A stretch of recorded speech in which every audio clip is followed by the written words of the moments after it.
Deseja abrir e gerenciar uma empresa aqui na América? Já pensou em ampliar suas chances de conseguir um emprego ou até mesmo aumentar suas possibilidades profissionais nos Estados Unidos?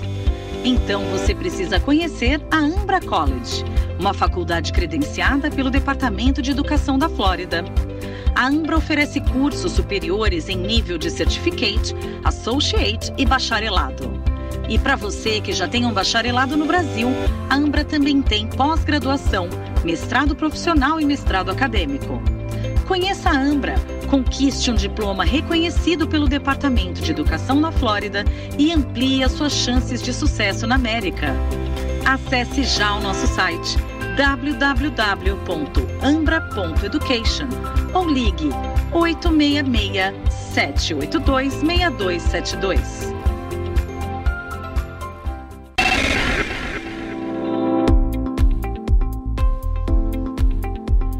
Ter tranquilidade e um atendimento especial na hora de comprar o seu veículo nos Estados Unidos? Então venha conhecer a CarPoint of Orlando. A CarPoint vem ajudando os brasileiros na escolha de seus veículos desde 2004. Veículos com Carfax limpo, sem acidentes, todos revisados e com garantia. Financiamento com parcelas que cabem no seu orçamento. Então o que você está esperando?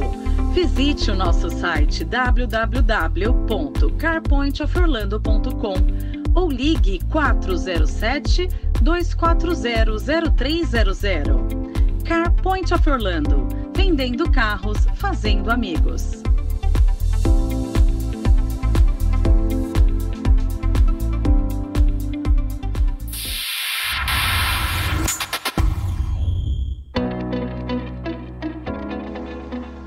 A Florida Connection é a melhor opção para você que deseja investir nos Estados Unidos com qualidade e segurança, na compra e venda de imóveis ou até mesmo na criação de novas empresas em solo americano. Certificada pelas principais instituições americanas de corretagem de imóveis e compra e venda de negócios e franquias, a Florida Connection é especializada no atendimento personalizado a clientes internacionais. Contamos com eficiente estrutura própria, além de vasta rede de parceiros para assessorar o cliente do início ao fim de todo o processo.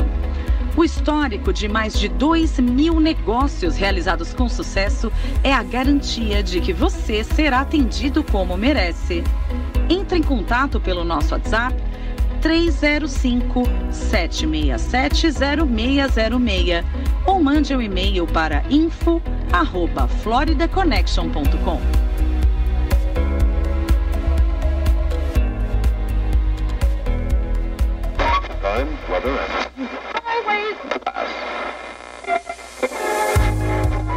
Está procurando um advogado de imigração de confiança, com muitos casos de sucesso e que ainda fala sua língua?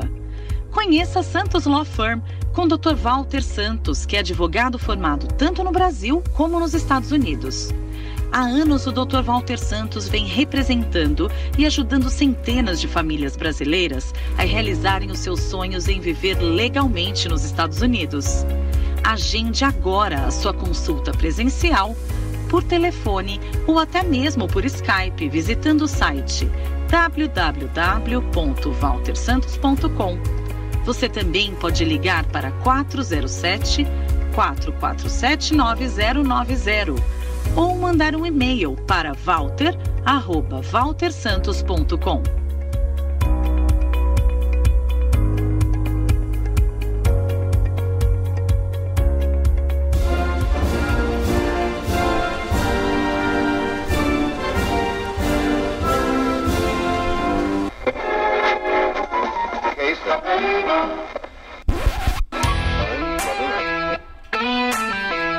Vai, tá bom.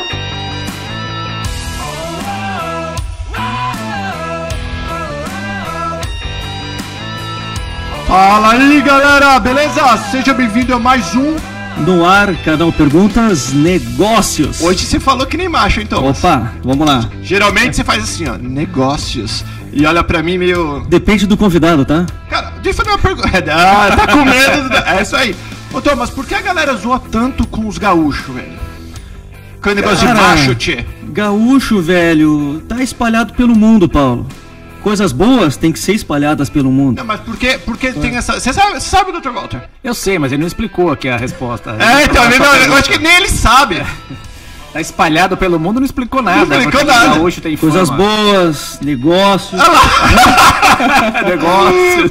Negócio. Fala aí, galera. Hoje nós estamos aqui com o Dr. Walter Santos, que acho que 99% dos seguidores do canal Perguntas, dos ouvintes do podcast, e agora web rádio e no YouTube já conhece o Dr. Walter Santos, que está aqui com a gente todos os meses. Há quantos anos o doutor está conosco? Desde o começo. O canal Pergunta vai fazer 5, eu acho que 4 pelo menos, viu? Por aí. Não, uns 4. Seja bem-vindo, Walter. Obrigado, é um prazer estar aqui.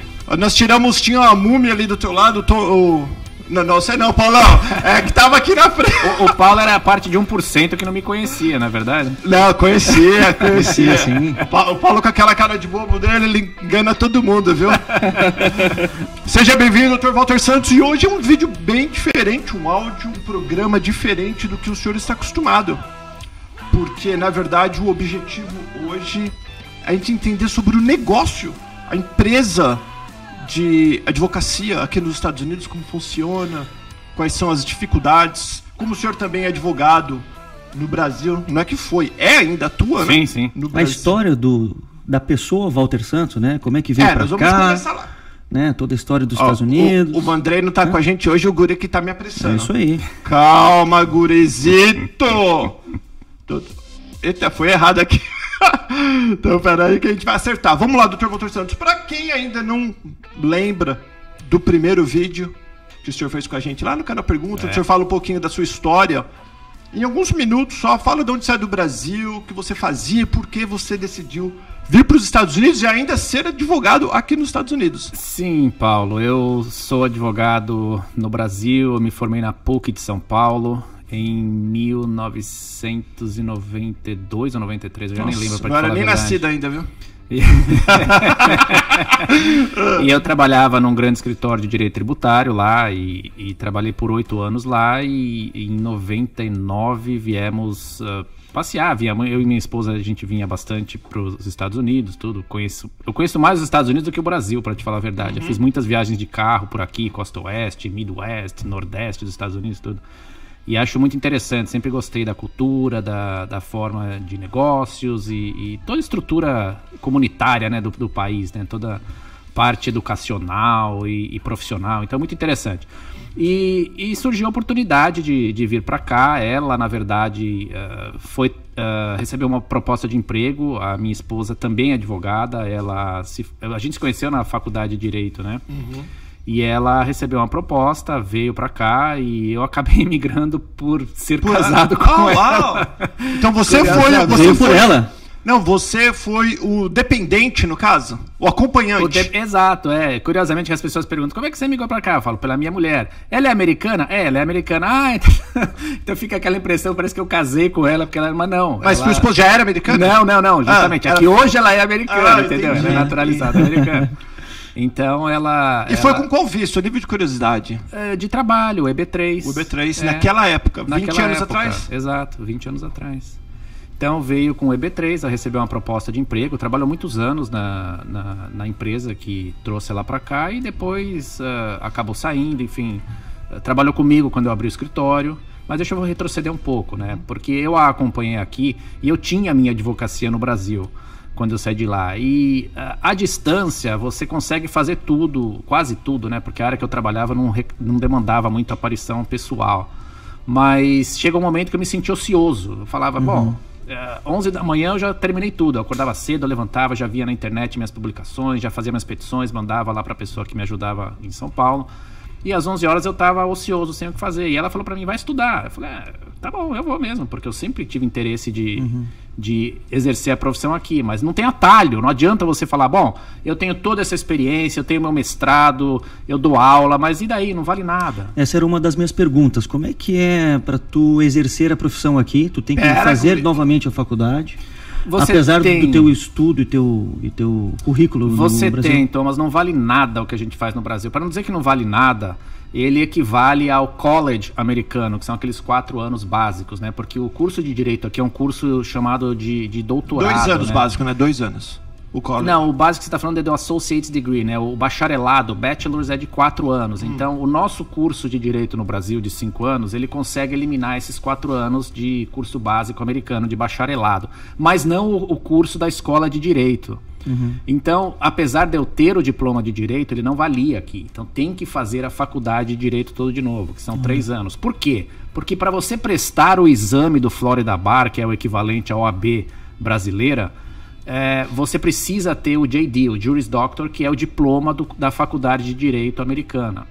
Então, eu não tinha opção. Isso eu liguei para o Florida Bar mesmo, em Tallahassee, e falei, eu sou advogado no Brasil, eu tenho esse currículo, essa experiência, o que eu faço para advogar aqui? Você precisa fazer a faculdade, você precisa ter o diploma de Juris Doctor para sentar e fazer o exame do Florida Bar. Eu falei, ok, é o que eu vou fazer. E foram 3 anos de dedicação. Você já falava inglês já?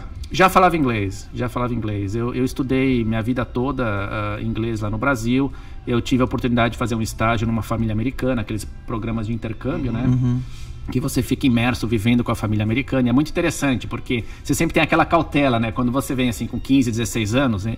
Morar com uma família americana, você tem que falar inglês, tudo bem. Mas e no dia que você tá sozinho em casa e tá com o telefone, você fala, bom, e agora? Eu tenho que atender, não tem como outra pessoa fazer isso por mim. Aí você começa a pegar esse traquejo de ter que se virar. Aqui o país é todo feito para isso. A faculdade de Direito também é feita para isso. Ela ensina o advogado a raciocinar e resolver um problema. Olha, você precisa resolver como fazer uma nova garrafa d'água. Se vira, você tem que ficar expert nessa matéria. Eu tenho que tirar alguém da prisão, você vai ter que ficar esperto nessa matéria. Então, a faculdade aqui é um método socrático. Você já tem que ir preparado para a aula, para ser indagado, inquirido sobre aquela matéria. Então é preparação, não tem desculpa.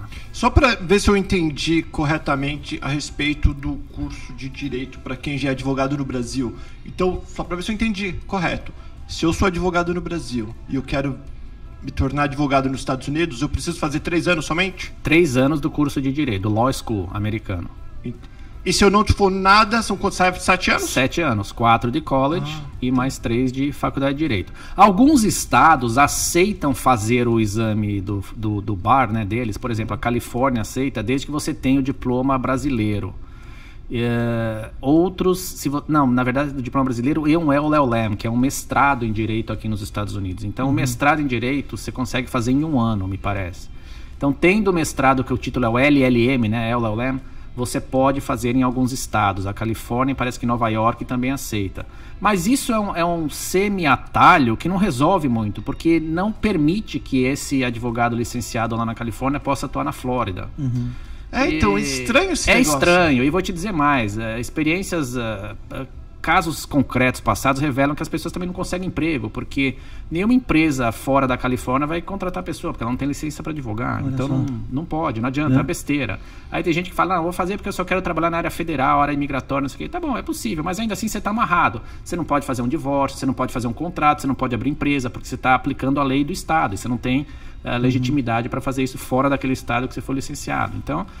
é aquela história, bom, não tem atalho, então eu vou fazer o que tiver que fazer. Fiz o que tinha que fazer e tenho orgulho disso. Claro. Terminei em 4º lugar da minha turma quando eu me formei. Parabéns. Prestei o exame do Florida Bar estadual e federal. Passei na primeira vez, passei nos 2, porque na Flórida você pode combinar o resultado, dividir por 2 para ter a média. Não, eu passei nos 2, consegui na primeira vez, porque me dediquei. Todo mundo tem condição de fazer isso, é uma questão de se dedicar. É verdade. Muito, muito legal. Bom, então vamos lá, você se formou, pegou o teu Florida Bar e o teu Federal Bar. Qual é a diferença?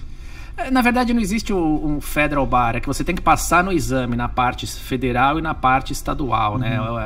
O exame é dado 2 vezes por ano, em fevereiro e em julho. Eu fiz em fevereiro, eu terminei a faculdade dia 16 de dezembro, comecei o estudo dia 17 de dezembro. Foram 2 meses intensos, de segunda a sábado, das 9 da manhã às 6 da tarde, eu acordava, ia pro meu escritorinho lá na minha casa e ficava estudando. Parava 1 hora durante o dia e domingo eu não encostava em nada. Domingo era meu dia off. Nada, não quero saber, mas de segunda a sábado eu fazia. Então foram 2 meses intensos. Uma coisa que eu percebo muito aqui, a maioria, não todos, a maioria dos advogados é que eles se especializam, né? Não é como no Brasil, pelo menos os que eu conheço, não é como no Brasil que o cara faz tudo, vai pegando e acaba não ficando bom em nada. Essa é uma tendência mundial, eu diria, viu, Paulo? Mesmo no Brasil, eu acho que o direito está ficando são tantas normas novas, tanta regulamentação em todos os campos, que é muito difícil você fazer de tudo. Ele tem que ficar estudando full time, né? O tempo inteiro, Completamente. Né? Então, acho que talvez em comunidades menores, cidades pequenas, talvez você ainda consiga a figura daquele clínico geral da advocacia, mas...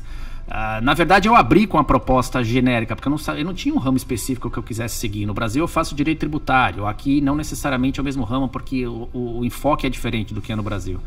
Então, eu abri, assim, completamente a aceitar o que o público quisesse. E o público me levou para a área imigratória, curiosamente. Mas meus primeiros anúncios de jornal aqui eram advocacia geral. Vamos ver o que vai aparecer. E o pessoal migrou, assim, para esse tema, né? Então, eu acabei me dedicando e me especializando de uma certa forma nessa área. E aí que eu queria chegar agora. Então vamos lá, você se formou, tá aí agora, ninguém sabe quem o Walter Santos é. Em que ano foi isso? Que foi a tua formação? 2002, é isso? Aí tu abriu a empresa. Desculpa, eu entrei em 2002 na faculdade e eu me formei em 2004, dezembro de 2004. Eu abri a empresa...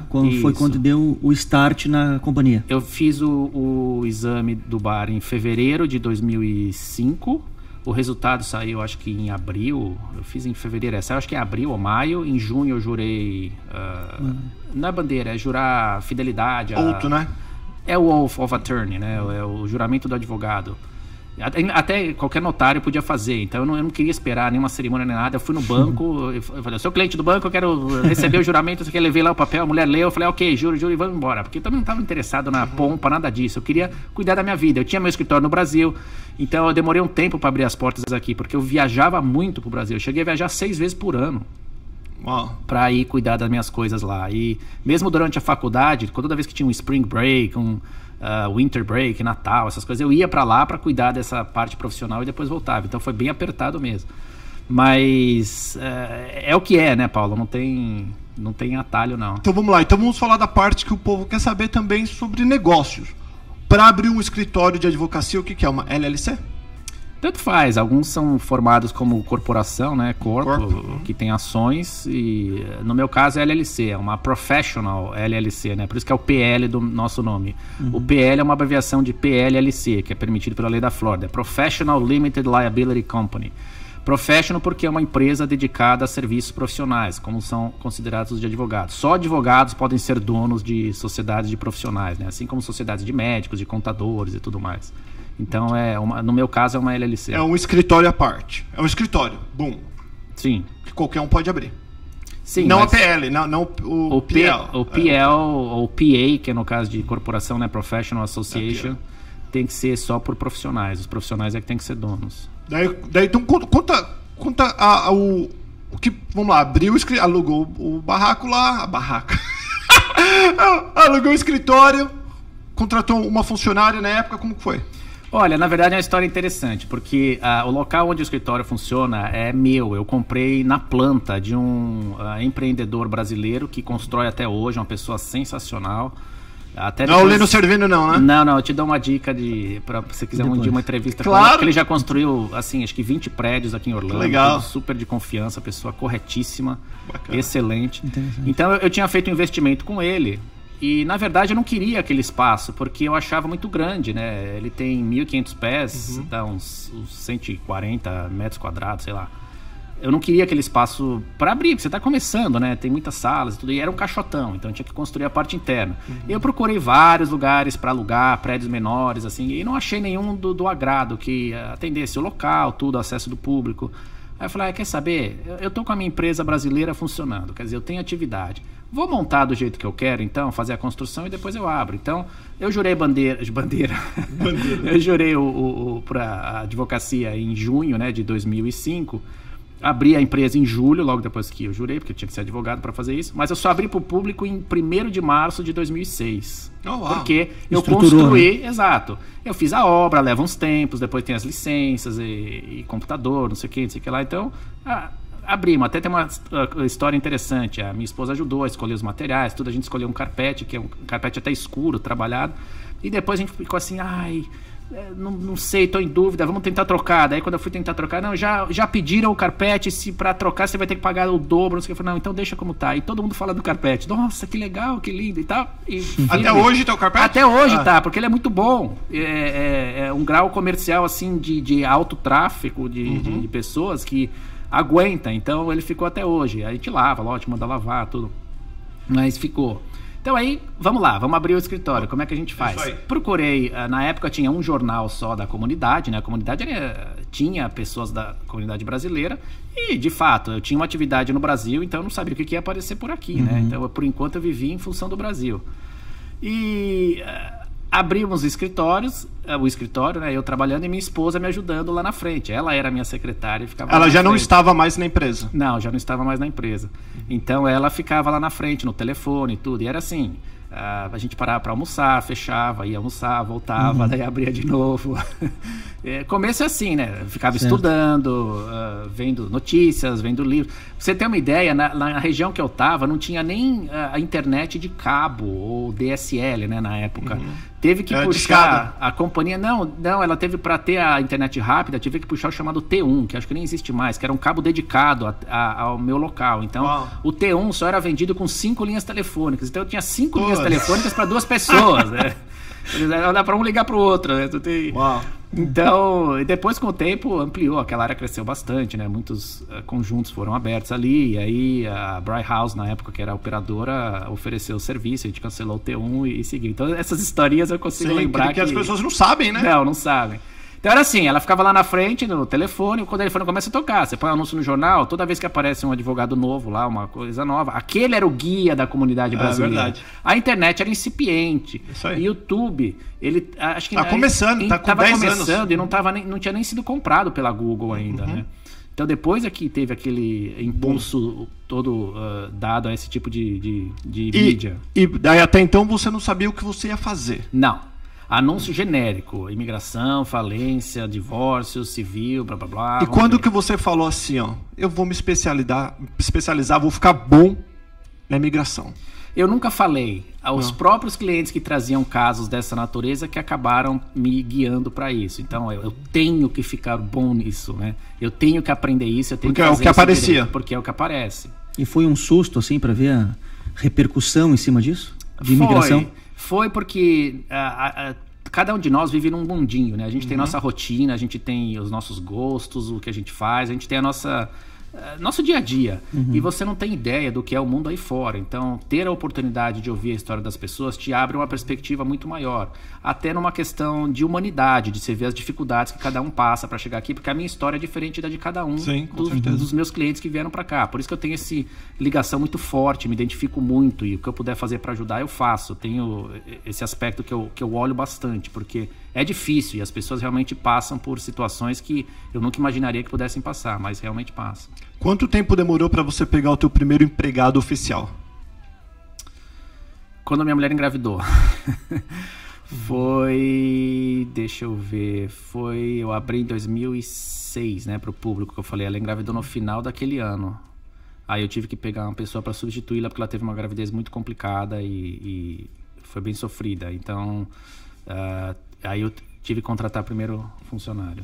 Falando em funcionário, nesses anos que se passaram, eu não sei se teve muito turnover ou não, que teve muita entrada e saída de funcionário ou não?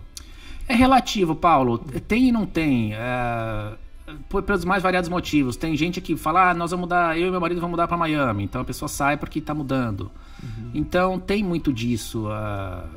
Tem gente que fica lá muito tempo, muitos anos, e sai por outros motivos. Tem gente que não tem interesse em continuar na área jurídica, que é outros tipos de atividade, o que é normal. E, enfim, tem todo o perfil, sabe? É muito difícil achar mão de obra qualificada. Isso que eu ia perguntar agora, isso aí.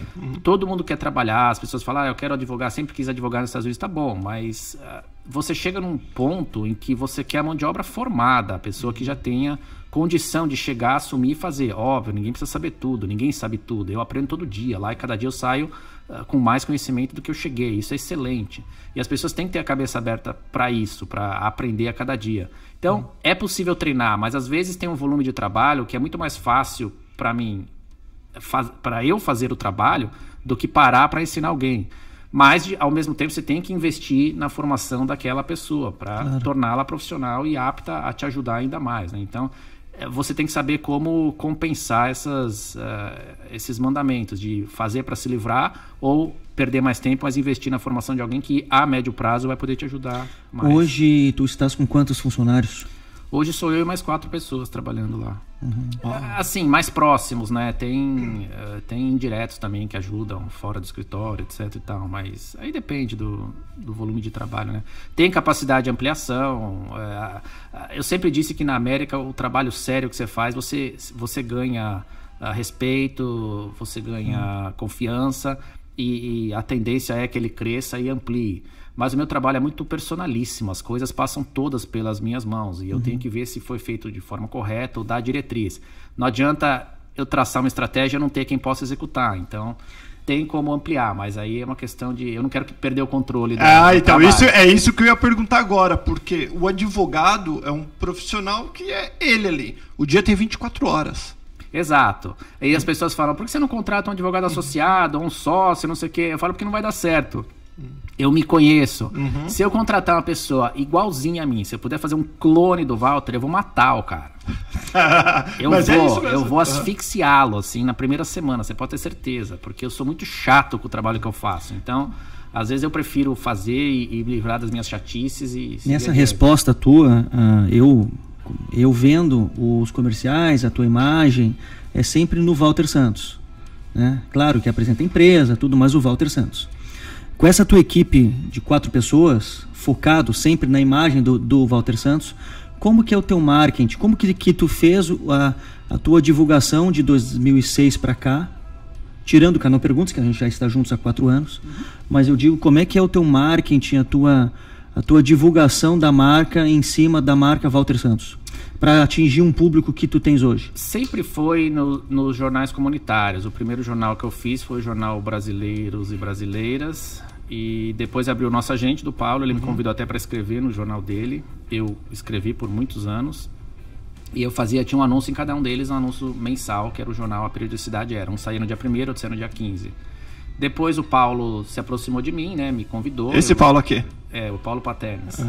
Aí a gente fez um vídeo, tudo. Depois, quando o canal dele começou a pegar mais firme, ele voltou a falar comigo, tudo. Eu falei, não, com prazer, vamos, não sei o quê. E foi isso, eu nunca tive nenhum outro tipo de anúncio, nunca tive aparição. Eu fui membro de Câmara de Comércio por 2 anos, foi um desastre, não me ajudou em nada, absolutamente nada pra mim, entendeu? Tem gente que ainda se beneficia, mas pra mim não foi. Meu público talvez seja diferente de quem se... E o relacionamento e resultado foi dando mais imagem também, as pessoas vão divulgando, né? Primeiro, eu tô no mesmo local desde que eu abri, porque o prédio é meu e não tenho intenção de sair. Então você tá lá, você tá sempre lá. Tem gente que passa anos, volta lá e fala, aqui que é o escritório, aqui que é o escritório. E assim, de boca em boca, porque... E isso em todos os setores aqui. Eu fico impressionado aqui, porque, por exemplo, eu sou de São Paulo. São Paulo é uma cidade que as pessoas estão lá estabelecidas. Então, você precisa de um marceneiro, o cara tá lá a vida inteira naquele lugar. Aqui tem muita mobilidade, Thomas, você sabe. A pessoa muda, assim, com muita frequência de casa. Às vezes mesmo não só de aluguel, às vezes comprar da casa. Eles vendem, muda, vai para outra. É muito... Nossa, eu reparei isso mesmo. E de estado, porque você tem infraestrutura no país inteiro. Você pode mudar para Miami, acabou. Você já está fora do teu mercado de Orlando. Então, muita gente refere, e eu estou sempre no mesmo lugar, eu estou ali. Então, é um dia após o outro. Isso é muito bom também. Isso é excelente, porque te dá credibilidade, quer dizer, que você está ali fazendo a mesma coisa todos os dias e servindo o pessoal. Walter, hoje todo mundo sabe que você não vou falar que é o top, mas está nos tops advogados de imigração aqui na Flórida. Mas para você chegar lá, você teve que estudar, talvez passou alguns micos. Tem algum mico que tu lembra que você falou, putz, Paulo, eu falei isso, eu fiz isso, ou escrevi aquilo que é totalmente ridículo? Alguma coisa que você... Fora da curva, né? Que você falou, putz, cara. Teve mico, sim, lógico que teve. Quem falar que sempre ganhou todos os casos ou que nunca cometeu nenhum erro, que atire a primeira pedra. Não, teve sim. Uma vez eu tive um julgamento, era o primeiro julgamento que eu ia fazer na corte. Julgamento aqui, sabe como é que nem filme, né? No filme você vê rapidinho, né? Perguntas e respostas, mas isso envolve uma preparação muito grande. E sempre tem aquele receio, aquele frio na barriga de como vai ser, como é que vai encarar, não sei o quê. E vamos dizer assim, eu devia ter me preparado mais, não me preparei como eu deveria. E eu me senti envergonhado. Eu saí de lá assim dizendo, eu sou capaz de muito mais do que isso. Eu não me mereço quando eu saí de lá. E eu falei assim, eu nunca mais eu vou numa corte sem me preparar. Nem que eu fique a noite em claro, eu vou me preparar. Nem que eu tenha que tirar o tempo adequado para ler o processo inteiro, eu vou me preparar. E de fato, dali para frente, sempre fiz isso. E vamos falar rapidão, porque o nosso tempo está estourando, a respeito de vitórias. Quando foi que você fala assim, caracas, eu consegui o impossível? Eu sou o cara. Boa pergunta. Eu nunca disse isso. Mas tu mas tem um gostinho, tem né? orgulho. Fala, putz, eu consegui. Não, eu tenho orgulho muito, mas vou te falar, a vitória é mais dos meus clientes do que minha. Teve casos que eu não botava fé. E que ganhou, que eu achei uma vitória muito difícil. Mas eu nunca quis levar louros por isso, nem nada. Porque não é assim. Tu é tranquilão, né? Não, é porque você sempre tem novos desafios. Tem casos que você pega e fala assim, olha, você tem 1% de chance. Porque eu quero tentar. Eu falei, tá bom, mas você tem que estar avisado que é 1%. E dá certo, e a gente ganha. Então, eu dou o melhor que eu puder, mesmo sabendo que é 1% de chance, desde que o cliente esteja avisado. Eu não posso criar uma falsa expectativa de que ele vai dar certo. Não, mas tem gente que vem, mas você conseguiu aprovar o caso de tal pessoa. Eu falei assim, mas o caso de tal pessoa é diferente do seu. Não tem nada a ver um com o outro. Então tem casos assim, tem casos que te emocionam pessoalmente por uma série de motivos. Tem muita coisa ruim aí fora, sabe? A experiência das pessoas, o que elas passam. Eu tive um caso que marcou muito logo que eu abri, de uma pessoa que foi me procurar porque ela tinha uma criança que estava sendo abusada pelo pai. Nossa. E o pai tinha sido preso e o FBI estourou a casa dela porque ele divulgava imagens na internet. Então não sabia se a mãe estava envolvida ou não. Então, quando ela contou isso, eu falei assim, eu faço o divórcio. Não tem custo nenhum, eu vou fazer pro bono. Mas como? Você nem me conhece, como é que você vai fazer isso? Assim, não importa, eu tenho que fazer. Caiu aqui na minha mão, você passou aqui de alguma forma, é obrigação minha, eu tenho que fazer. De fato fiz, ele estava preso numa penitenciária federal em outro estado, a gente citou ele lá e fizemos divórcio e terminamos a relação conjugal. Eu não vou fazer intervalo hoje não, Guri, que tá boa a conversa. Nesses últimos anos, rapidinho, a última pergunta eu acho minha, pra gente terminar. Nesses últimos anos, na comunidade brasileira, parece que cada ano ou cada época, o senhor melhor do que eu vai poder falar, existe um visto, né? Um visto que é o que os brasileiros falam, começam a conversar a respeito e vira uma febre. O senhor, desde qual o que eu lembro, eu tô pouco tempo envolvido com o canal Perguntas, eu lembro o L1, E2 e agora o EB3. Antes desse, teve algum, tipo, o visto do momento? Não, quando eu migrei para cá, o L1 era a bola da vez. Muita gente fazia o L1 mesmo sem qualificar, tá? Depois L1, só para recapitular, é a extensão de empresa? Isso, o L1 é uma transferência internacional de um executivo ou de um gerente de uma empresa brasileira para uma empresa americana. Então era muito comum. Depois, de fato, veio o E2, porque muita gente descobriu que, tendo a cidadania italiana, poderia aplicar para o E2. Então, as pessoas foram atrás da cidadania italiana, espanhola, enfim, alemã. Tem muito alemão no sul do Brasil, procurando, gaúcho. Bah! Mas sou de portugueses. A cidadania. E depois, na verdade, Paulo, veio a popularização, foi do tal do EB2, tá? Que nós já falamos diversas vezes em vídeos. Que é hoje, tá? Pelos motivos errados, tá? O EB3 ainda existe, ele corre, tá aí, tem muita gente que vem dessa forma. Absolutamente verdadeiro, real, não tem nada errado com ele. Agora o EB2 está sendo utilizado de forma errada. Hoje é essa a bola da vez. Nunca foi criado nesse período todo, nesses 20 anos, não foi criado nenhum visto novo, tá? São vistos que apareceram em tona, vão e voltam, tá? Mas eles sempre estiveram aí no sistema. Qual que é a habilidade especial, doutor? É a habilidade excepcional, na excepcional. Verdade. É o EB2. A habilidade extraordinária é o EB1. Esse daí que também foi uma moda, que um monte de pessoa... pedreiro tava com o EB2 e conseguiu EB2. Exato, aqui. Então, quer dizer, alguma coisa errada tem e cedo ou tarde vai estourar, como estourou os do L1, que começou E lá o de atrás. Estudante até hoje está sempre entre os tops também de pedidos, né? Porque a ideia do estudante é movimentar a possibilidade de estrangeiros virem para cá, cria uma diversidade cultural até para o ambiente escolar americano, que vai ter contato com alunos de outras culturas. Então isso é interessante para o país, aprender como é que ele pensa, como é que pensa o árabe, o chinês, enfim, o brasileiro, o pessoal que está participando da discussão, né? Então, as universidades e agora as escolas de inglês também estimulam o tipo de diversidade. O governo estimula. É mais fácil aprender para a gente conviver com essas pessoas, né? Então, vai existir sempre. O que talvez ocorra é colocarem limites ou mais regulamentações para evitar abuso desses tipos de visto. Né? E o EB5, que é o que a minoria tem condições, né, financeiramente, ainda é procurado? Bastante. Bastante. Ele esgota a cota todo ano, de 10 mil vistos. Ele ainda é muito procurado. Ele começou em 1990, ele tem a mesma estrutura de lá para cá.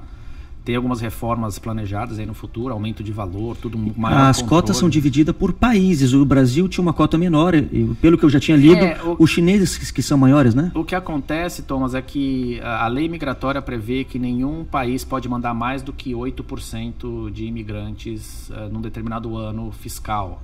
Então, se num determinado tipo de processo, então na contabilização geral, se tem mais do que 8% de chineses, aí cria-se uma fila de espera. Então o Brasil corre esse risco também no EB5 de entrar nessa fila de espera. O Brasil já está fora da loteria do Green Card, porque num determinado momento mandou mais do que, acredito, 50 mil estrangeiros para cá, então aí fica fora da loteria do Green Card. Tem alguma pergunta, Guri? Acho que é interessante. Qual é a mensagem que tu poderia dar para as pessoas que estão vindo para cá? Empreendedores. Do Brasil, empreendedores, uma dica, como começar o seu negócio. O que você acha? A mensagem é a seguinte, muita pesquisa, pé no chão, entender a diferença cultural. Aqui é diferente a forma de fazer negócio do que é no Brasil, os costumes são diferentes, a agilidade é diferente, a preparação dos profissionais aqui é diferente, então aqui existe muito mais do que é no Brasil. Sucesso no Brasil não é sinônimo de sucesso na América e vice-versa. Eu tenho histórias de empresários americanos que investiram no Brasil e não entendiam como que tinham problemas com ações trabalhistas. Mas eu paguei tudo, como é que... Isso é interessante, Paulo, que todos que passaram nessa mesa, todos falaram a mesma coisa. Eu não sabia, eu não vi, honestamente eu não vi mesmo. E eu acho que a preparação é chave. Senso crítico, entender que se a pessoa está realmente te ajudando ou está se ajudando, os profissionais que te auxiliam nessa jornada, porque... As pessoas às vezes me questionam, mas eu fui em outros 2 advogados, o senhor já é o 3º advogado, e esse me falou A e o segundo me falou B. E eu falo, olha, a lei é a mesma no escritório A, B e no meu. Então, esse é o ponto. Por que aquele te falou A? Por causa disso e disso. Por que aquele te falou B? Assim, assim, assim. Mas nenhuma delas está correta. O correto é assim. E isso não me atende a você, porque é assim, você tem que seguir esse rito. Não tem como fugir disso. Para mim, tanto faz. Volto a dizer, são 20 anos de América, a abertura do escritório também há 13 anos. Eu estou lá no mesmo lugar e vou continuar no mesmo lugar. Quer dizer, eu durmo tranquilo. A minha sensação é essa, de fazer o melhor que puder fazer, dar a melhor orientação. Se não quiser seguir, não tem problema, mas cada um arca com seus próprios riscos, né? Isso aí. É isso aí, muito legal. Muitíssimo obrigado mais uma vez, Dr. Walter Santos. Como sempre, aquele show, né? Obrigado, Walter. Obrigado, Santos, é um prazer. É bom que fala a nossa língua, né? É isso aí. Então vamos lá, Guri, para terminar... Colocar aquele sambinha que você pediu, que é o carnaval? É importante também, um minuto, mandar e-mails. Não só o e-mail. Dia 1º de junho. Dia 1º de junho, nosso evento em São Paulo, perto do metrô Conceição. Do ladinho do metrô Conceição. Tô pagando caro naquela sala para facilitar o Nós estaremos lá. Lugar do anterior? Mesmo lugar. Daqui a pouco vai estar aí nas redes sociais. Já estão, né? Se o cabelo fez o trabalho dele direito, já tá. Subir aí para reservar o seu lugar. São vagas limitadas, certo? Isso aí. A gente vai fazer mais pessoal, mais um negócio mais aconchegante. Para sugestões, mensagens para o Dr. Walter, para nós aqui da mesa, no ar, @canalperguntas.com. É isso aí. Valeu, galera. Obrigado, doutor. Tchau. Até a próxima. Obrigado, abraço. Tchau.